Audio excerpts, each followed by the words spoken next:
عیسیٰ colony جو کہ حالیہ بارشوں میں جو ہے اس علاقے کا جو ہے بہت زیادہ بدترین صورتحال ہوئی تھی اس علاقے کی.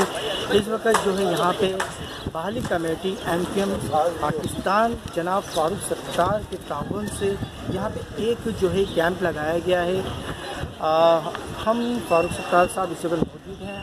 آئیے ہم ان سے پوچھتے ہیں سر کہ یہاں پہ جو لوگوں کا نقصان ہوا ہے, جو لوگ اس وقت یہاں پہ پریشان ہیں, وہ کیا کہتے ہیں, اور وہ کیا کہتے ہیں آپ اس طرح کے. دیکھیں, بارشیں ہوں تو غریب اور عام آدمی متاثر ہو, اور حکومت پھر نالوں کے اوپر ساری بات رکھے. ان میں جو غریب ہوں تو سال ہا سال سے وہ یہاں بیٹھے ہوئے ہیں. ظاہر ہے کہ یہ حکومت کی ذمہ داری ہے کہ انہیں جب تک اس کا معقول متبادل نہ فراہم کیا جائے, کسی کو اجاڑ دینا, بے گھر کر دینا, ان سے ان کی چھت اور گھر چھین لینا, اس سے بڑا تو کوئی اور ظلم نہیں. ایسے منصوبے جس میں جو حساس انسانی مسائل ہیں اس کا خیال نہ رکھا جائے, وہ منصوبے ہی نہیں ہوتے. دیکھیں, ہم نے ہزاروں خاندان, ہزاروں گھروں کو دوبارہ آباد کیا جب لیاری ایکسپریس وے اور ندن بائی پاس کے منصوبے مشرف صاحب کے زمانے میں بنے تھے, تو ان کو معقول متبادل دیے گئے, ان کو کیش رقم دی گئی, اور جہاں انہیں بسایا گیا سرجانی میں یا جس جگہ بھی, تو وہاں انہیں جو بنیادی سہولتیں وہ بھی فراہم کی گئی, بجلی ہو, پانی ہو. اس کے بغیر اگر آپ یہ غریب لوگ یہاں بیٹھے ہوئے ان کو اجاڑ کے سارا ان پہ ڈال دیں, اسی نالے کو آپ گہرا کر کے بھی وہ چیز پرووائڈ کر سکتے ہیں جو آپ چوڑا کرنے کی بجائے گہرا کر دیں, اور اس کی امبیکمنٹ یا دیواریں مضبوط کر دیں, اس کے کنارے مضبوط کر دیں, وہی پانی اس میں سے بہہ جائے گا. اور کہاں رکاوٹیں آئی ہیں اس کے سروے کرایا نہیں کرایا. یہ جو بارشیں ہوئی تھی بھائی, وہ جو گرین بس کا جو وہ ٹریک ڈالا گیا, پلر ڈالے گئے ہیں, اس کی وجہ سے وہ نالوں کے اوپر ہے, اور اس پر کتنی رکاوٹیں آئی ہیں, کچرا اس میں اٹک گیا اور رک گیا, جس کی وجہ سے نالوں کا بہاؤ رک گیا. تو اگر وہ مطلب یہ کہ وہ ساری چیزیں ٹھیک نہیں ہوں گی, کیا وہ پلر توڑیں گے؟ کیا وہ جو گرین بس کا جو رستہ بنایا گیا وہ توڑیں گے؟ غریبوں کو تو آپ بے گھر کر دیں گے, لیکن اب وہاں کا کیا کریں گے؟ تو اس کا آپ کی پلاننگ ہی خراب ہے نا. اور اب آپ مطلب یہ کہ آپ کو کوئی اور راستہ سجائی نہیں دے رہا, تو مطلب آپ نے سارا ملبہ غریبوں پہ, یہ چھوٹے گھروں میں رہنے والوں پہ ڈال دیا. وہ بڑی مشکل سے اپنا گزارا کر رہے ہیں. تو میرے خیال میں کراچی کے اسٹیک ہولڈرز ہیں, ان کو اعتماد مل گیا جائے.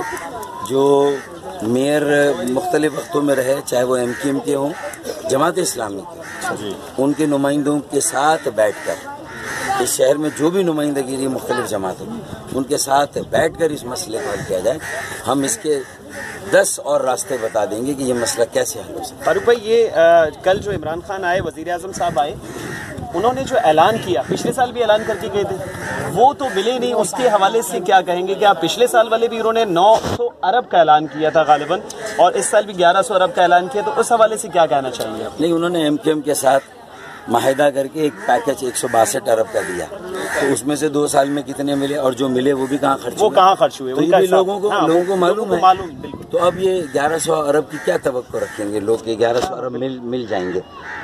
بہتر یہ کہ کراچی جو 3000 ارب روپے دیتا ہے وفاق کو, وزیر اعظم یہ اعلان کرے کہ وزیر اعلیٰ بھی اور وزیر اعظم بھی وفاقی بجٹ میں اور صوبائی بجٹ میں باقاعدہ ہر سال 100 ارب روپے صوبائی حکومت رکھے کراچی کے لیے کم از کم, اور وفاقی حکومت 300 ارب روپے رکھے, اور پھر 4 سال بعد کراچی سے آپ 4500 ارب لے لیں. بہترین تجویز ہے. مطلب ہمیں آپ 4 سال میں 1200 ارب دیں, یا 1500 ارب دے دیں, اور پھر 5ویں سال ہم آپ کو جو 3000 ارب سالانہ دیتے ہیں, ہم آپ کو ہر سال 4500 ارب دیں گے. بہترین. مطلب یہ سودا ہے نا, یہ مطلب ہم تو پاکستان, کیونکہ کراچی چلتا ہے تو پاکستان چلتا ہے. ہم تو کہہ رہے ہیں کہ کراچی میں جو پیسہ لگاؤ گے وہ صرف کراچی والوں کا مسئلہ نہیں ہے, وہ پورے پاکستان کو چلانے کے لیے لگانا بھائی. پورے ملک کا انجن یہ ہے ترقی کا, یہ مرکز ہے معیشت کا.